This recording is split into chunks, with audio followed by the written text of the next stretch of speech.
Good morning. My name is Adam Kahn, and I'm the Rational Investor. Hope you guys are doing well. Today's Thursday, August 31st. Talk about my favorite subject, the housing market again. So, when's the crash coming? Well, I don't think it is. I hate to tell you guys. I'm going to talk about two statistics that I heard from guys who I really like, and I like their channels, but I have a difference of opinion on where I think the markets are going from them. I still respect the things they have to say, but um, Michael Bordenero, who I really like, he's very polite and has good thoughts and everything else. I'm just bullish the market, and I think that he's bearish. And one of the things he talked about was debt to income ratios as well as down payments from 2006 and 2007 compared to today. And I'm going to mention a few things that kind of put a flaw in those statistics. So he talked about how debt to income is higher today than it was in 2006 and 2007.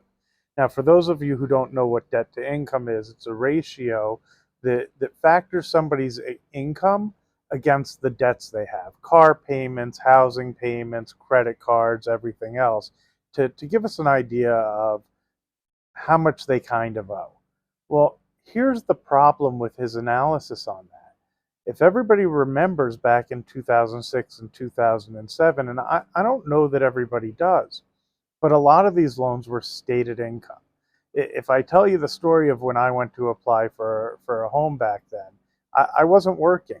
And the loan officer says to me, well, how much money do you make per year? So I said, I don't know, $30,000 a year maybe. And he's filling out the paperwork, crosses out, I think I had written 25,000, and says, no, we'll put 200,000 down. So if people are just making up their incomes to qualify for these loans, how do we know what the debt to income was back in 2006 and 2007? There's no way to know if those numbers are accurate. So the other thing he talked about was down payment. That down payments were actually higher in 2006, 2007, before the crash versus today, where he said we're averaging about 17%, which I don't think is too bad, to be perfectly honest.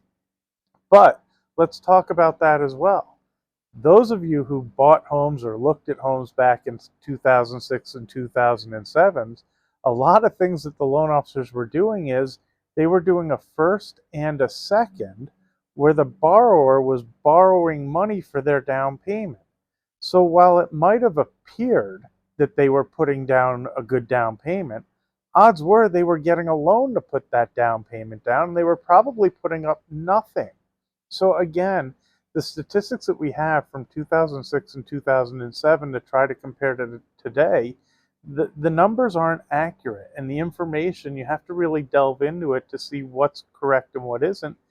I don't think we're in a worse situation. I think we're in a much better position.